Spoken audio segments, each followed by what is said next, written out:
बेटा इलस्ट्रेशन 10 कहता है ऐसा, on 1st April 2016 a firm purchase machine for ₹3 lakh. एक फर्म ने एक मशीन खरीदा 3 लाख रुपए का ऑन 1st अक्टूबर 2016। पहले अप्रैल 16 है। क्वेश्चन का आउटलाइन हम बनाएंगे पहले। फर्स्ट ईयर अप्रैल 16 से लेके मार्च 17 तक चलेगा, और अप्रैल 16 को आपने एक मशीन खरीदा, नाम लिखा जाएगा M1 और कॉस्ट इसका 3 लाख।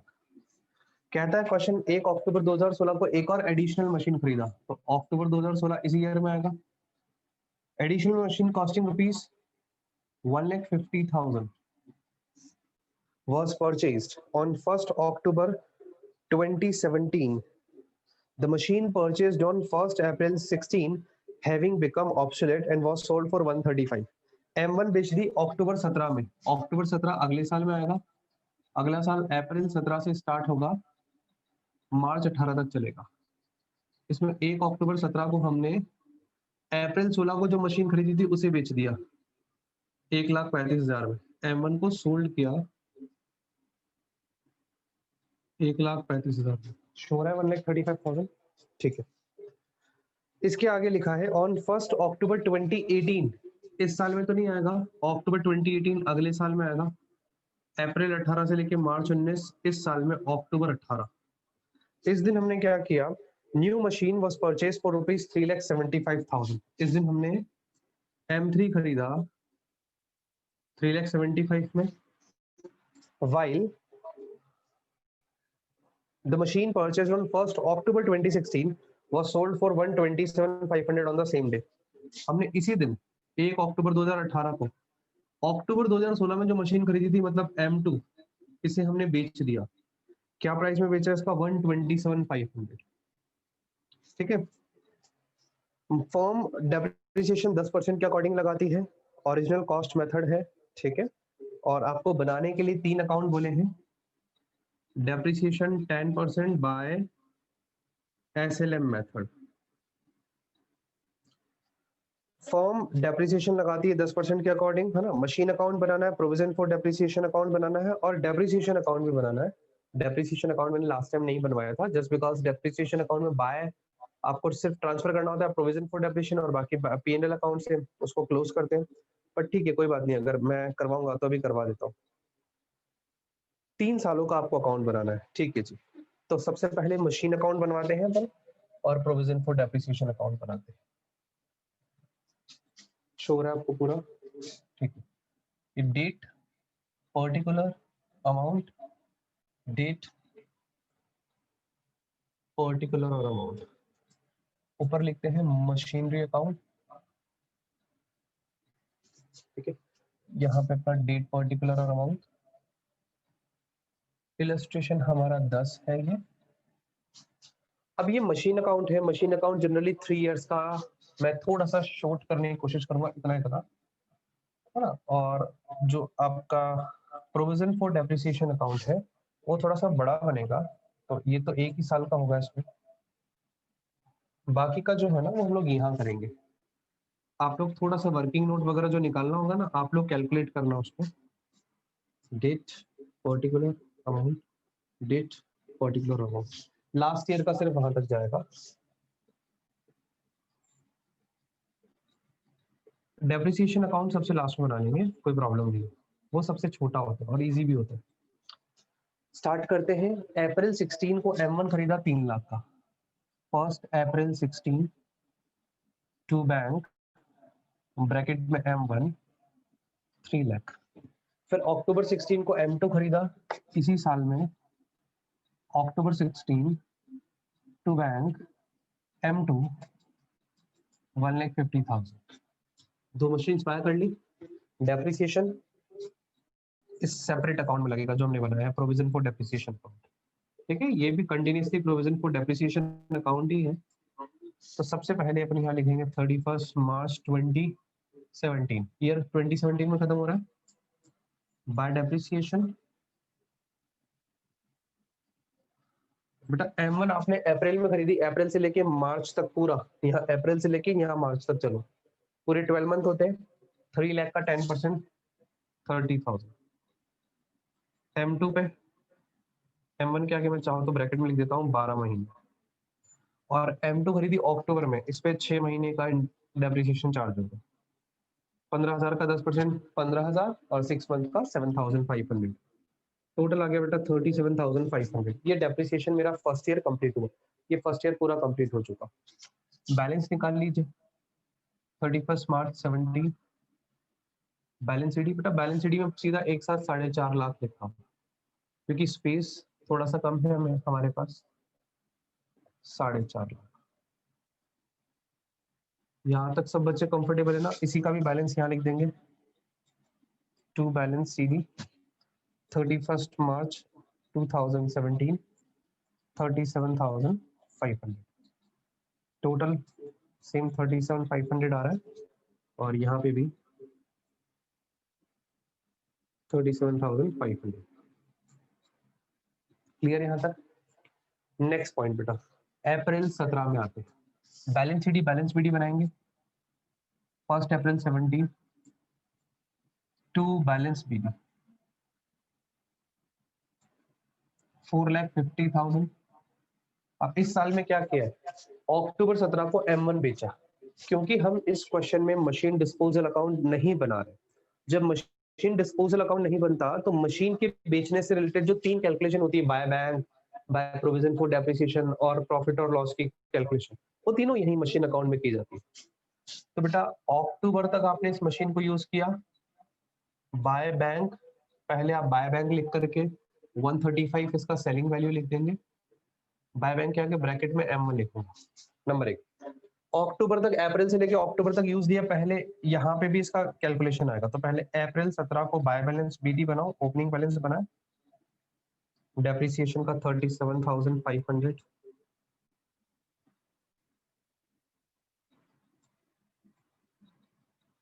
अब यहाँ पे 6 मंथ का, अप्रैल 17 से अक्टूबर 17 तक का डेप्रिसिएशन, 6 मंथ का डेप्रिसिएशन M1 पे।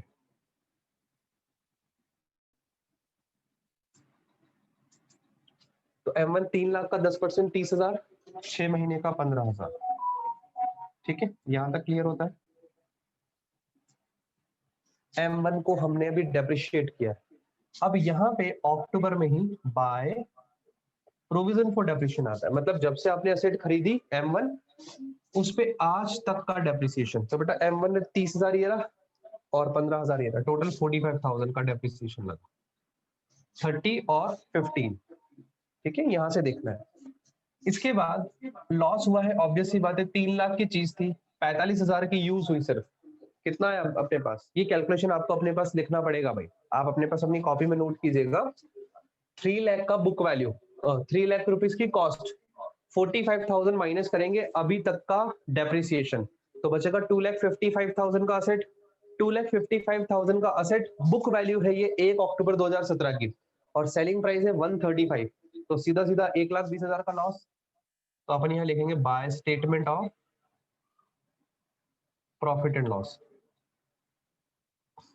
1,20,000। कैसे निकला समझ आया ना? इस 3 लाख में से 45 माइनस किए पहले, फिर 135 माइनस किए, तो 1,20,000 आ गया। अब जो डेप्रिसिएशन आपने M1 पे लगाया वो सब प्रोविजन फॉर डेप्रिसिएशन के क्रेडिट में लिखा हुआ था, यहाँ देखो आप, यहाँ लिखा हुआ था। ठीक है, तो अब आप इसको क्या करेंगे, अब आप इसको ये वाला जो डेप्रिसिएशन है इसे क्रॉस साइड में पोस्ट करेंगे और उसे अपने डेप्रिसिएशन अकाउंट से रिमूव करेंगे, उसका effect. 1 October 2017 to machine account, bracket में M1 डाल दीजिएगा, 45,000 का डेप्रिसिएशन, ये वाला, इसकी क्रॉस पोस्टिंग कर ली इधर अपन। ठीक है, दूसरे साल में और कुछ नहीं, तो बेटा 450 में से 3 लाख वाली मशीन चली गई, तो दूसरे साल में जो बैलेंस शीट रहेगा, बैलेंस शीट हमेशा 31 मार्च का, केवल M2 बचेगा 1.5 लाख का। आप चाहे तो कैलकुलेशन कर लेना, टोटल मार लो, इस 1.5 लाख पे डेप्रिसिएशन लगेगा। भाई बैलेंस बीडी में 2 मशीन शामिल है, एक M1 3 लाख की, एक M2 150 की। M1 वाली तो बिक गई, उसका कैलकुलेशन हो गया। अब जो M2 150 का, इस पे डेप्रिसिएशन लगेगा ना, जो मैंने यहाँ पे भी लिखनी थी, लीजिए जी, मैं यहाँ पे भी लिख देता हूँ आप लोगों के लिए रेफरेंस के लिए, ताकि आप लोग घबरा नहीं जाए। तो 150 का M2, 150 को हमको इस पे डेप्रिसिएशन चार्ज करना है। कितना चार्ज होगा? 31 मार्च 2018 बाय डेप्रिसिएशन M2 पूरे साल का 15,000 रुपये। खत्म, सेकेंड ईयर कंप्लीट हो गया मेरा। अब आप यहाँ पे बैलेंस शीट निकाल लीजिए। 31 मार्च 2018 टोटल मार्जिन 30,67,500, उसमें से 45,000 चला गया तो बचेगा 22,500। ये balancing figures. Second year finish हो गया, अब थर्ड ईयर में आएंगे। ठीक है, वेट करना बच्चा एक बार। देखिएगा इसके आगे था ये सेकेंड ईयर कंप्लीट हो गया पूरा, है ना। अब इसके बाद हम लोग आएंगे थर्ड ईयर पे। जो थर्ड ईयर होगा उसमें सबसे पहले ओपनिंग बैलेंसेस बनाने पड़ेंगे हमें।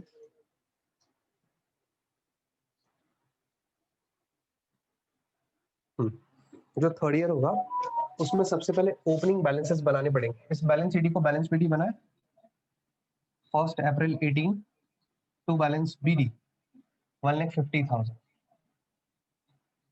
अच्छा, आप इसका टोटल मार सकते थे ऊपर 450, इधर भी 450। अब थर्ड वाले ईयर में अक्टूबर 18 को हमने एक मशीन और खरीदी M3, तो 1 अक्टूबर 18 टू बैंक ब्रैकेट में M3 कितने का खरीदा? 3,75,000 ये खरीद ली, और अक्टूबर को M2 बेच दिया सेम डेट को। तो अक्टूबर 18 बाय बैंक ब्रैकेट में M2 127,500 सेम। अब अक्टूबर तक यूज लिया, अप्रैल से लेके अक्टूबर तक 6 मंथ का डेप्रिसिएशन लगेगा। पहले इस बैलेंस बीडी को बैलेंस बीडी बनाएंगे 1 अप्रैल 18 बाय बैलेंस बीडी। ये प्रोविजन का क्लोजिंग बैलेंस था 22,500 का, उसे हमने यहाँ पे शो किया 22,500 शो हो रहा है। 22,500 शो हो रहा है ना, तो मैं और थोड़ा सा इसको बैक में,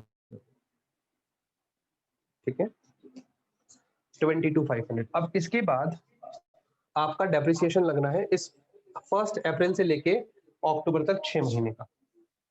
तो 1 अक्टूबर 18 बाय डेप्रिसिएशन ऑन M2 और 6 मंथ, क्योंकि हम इसे कब बेच रहे हैं? अक्टूबर में। तो M2 का प्राइस क्या था? 1.5 लाख। 1.5 लाख का 10% 15,000, और 6 महीने का कितना होगा? 7,500। इतना लगने के बाद अब आप M2 पे टोटल डेप्रिसिएशन लेंगे, और वो टोटल डेप्रिसिएशन यहाँ लिखेंगे bye PFD। Total depreciation M2 का 7,500, 15,000। देखिए आप काउंट कीजिएगा, एक 7,500, एक 15,000 ये दूसरे ईयर में, और 7,500 पे टोटल 30,000 का डेप्रिसिएशन हो जाता है। ठीक है, अब ये M2 था कितने का? 1.5 लाख का। 1.5 लाख में से 30,000 रुपए आपने क्या किया? डेप्रिशिएट किया। कितना बचा? 1,20। 1,20 की चीज 1,27,500 में बिकी, 7,500 का प्रॉफिट। प्रॉफिट डेबिट साइड में टू स्टेटमेंट ऑफ P&L 1 अक्टूबर को ही 7,500। ठीक है, अब यहाँ पे ये टोटल मार दीजिएगा, इधर कुछ और नहीं बचेगा, इधर बैलेंस शीट लिखेंगे सिर्फ अपन लोग। ये जो, अच्छा पहले बैलेंस शीट लिखने से पहले सुनिएगा, अक्टूबर 18 को जो असेट बेचे उस पे जो डेप्रिसिएशन था 30,000 का, वो यहाँ पे ट्रांसफर होगा provision for depreciation account to machine account bracket में M2। ये M2 का डेप्रिसिएशन हम लोग क्लियरली हटा रहे हैं, 30,000 रुपए हट गया, ऑपोजिट साइड में लिखा मतलब हट गया।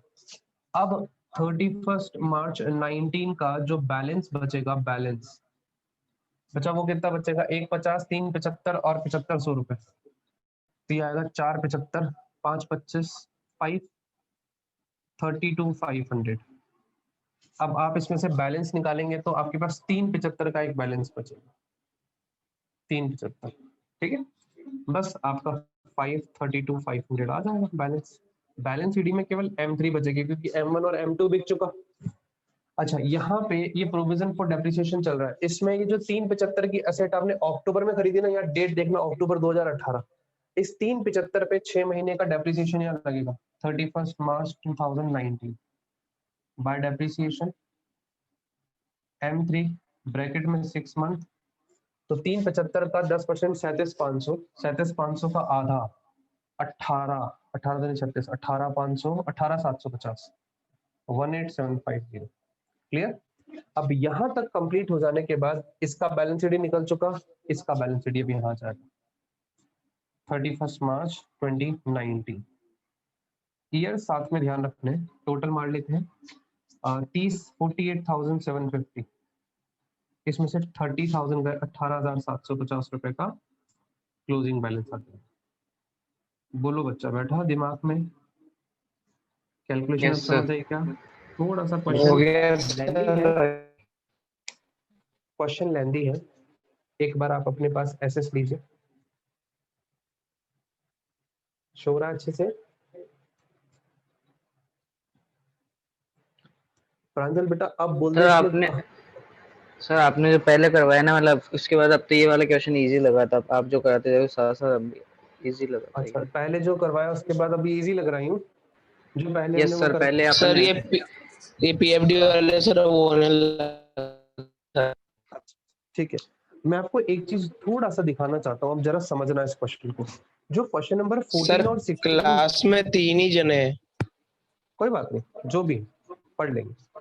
जो क्वेश्चन 14 नंबर का और 16 नंबर का जो क्वेश्चन मैंने करवाया ना बच्चा, आपको पता है वो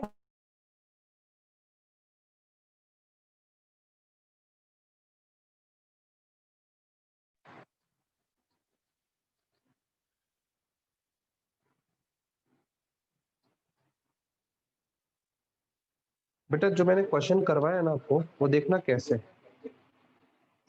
मैं आपको बता रहा था। जो क्वेश्चन आप लोगों ने किए हैं ना, उन क्वेश्चंस को इस तरीके से किया जाता है। सर आप सही बोल रहे हैं, मतलब वो आपने जो पहले, अब ये पहले सबसे पहले ये करा दिया जो मेरे को समझ नहीं आया, फिर आपने 14 और 16 कराया ना, मतलब एक एक ये लेके फिर हमारे को पूरा हाँ, समझ नहीं आना। अब ये वाला क्वेश्चन इजी लगा। अब आपको ये इजी लगेगा, भाई तो मैं कह रहा था आपको। फिर ये बेटा ऐसे आपने ही या होता तो है। फिर वो पहले एक साथ करा दिया ना इलस्ट्रेशन टेन, जो हमारे को समझ में भी नहीं आया, वो पहले आपने हार्ड वाला अच्छा, ले लिया था। नहीं नहीं ऐसा कुछ नहीं। इलस्ट्रेशन 10 बेटा पहले होता ही, ये पहले होगा, उसी के बाद समझ आएगा, ये तो पॉसिबल ही नहीं है। अब देखो मैं आपको एक छोटी सी हिंट देता हूँ, जरा समझना। 14 और 16 क्वेश्चन कैसे समझ आया हमें, सुनना। आपके पास 14 और 16 क्वेश्चन कहता था ओपनिंग बैलेंस आपके पास मशीन अकाउंट का पड़ा है 450, ऐसे डायरेक्ट क्वेश्चन देता था। इसका ओपनिंग बैलेंस अपन यहाँ लिखते थे 2 बैलेंस बीडी, और इसी ईयर का आपको ये ओपनिंग बैलेंस 37,500 बताता। देखो ये 37,500, ठीक है, यानी प्रोविजन फॉर डेप्रिसिएशन का ओपनिंग बैलेंस 37,500 और मशीन का बैलेंस 450। तो मैं आपको कहता था बेटा ये 450 की कॉस्टिंग की एसेट है जिसपे आज तक 37,500 का डेप्रिसिएशन लग चुका है। फिर कहता था question on 1 October 2017 a part of machine which was purchased for 3 lakh was sold for rupees 135। तो मैं इसके दो टुकड़े करता, 450 के दो टुकड़े करता, 3 लाख और 1.5 लाख, फिर 3 लाख वाली को बेचता, तो सेम हिसाब किताब, बस डेप्रिसिएशन जो है उसका वो वर्किंग नोट में कैलकुलेट करता था। याद आया? ऐसे यस सर। तो मैं आपको ये बताना चाह रहा हूँ कि बेटा इस टाइप के क्वेश्चंस आपको इस तरीके से सॉल्व करने हैं, ठीक है? यहां तक क्लियर होता है? इसका डेप्रिसिएशन अकाउंट किस तरीके से बनाया जाएगा देखिएगा, बहुत सिंपल सा अकाउंट है डेप्रिसिएशन इसका, ठीक है। मुझे इसको रब करना पड़ेगा क्योंकि डेप्रिसिएशन आपने प्रोविजन फॉर डेप्रिसिएशन अकाउंट में चार्ज किया है, तो बेटा मुझे मशीन अकाउंट की नीड नहीं है, मुझे सिर्फ प्रोविजन फॉर डेप्रिसिएशन अकाउंट की नीड है, क्योंकि यहीं से क्रॉस पोस्टिंग होगा। देखिएगा, date particular amount, date particular amount,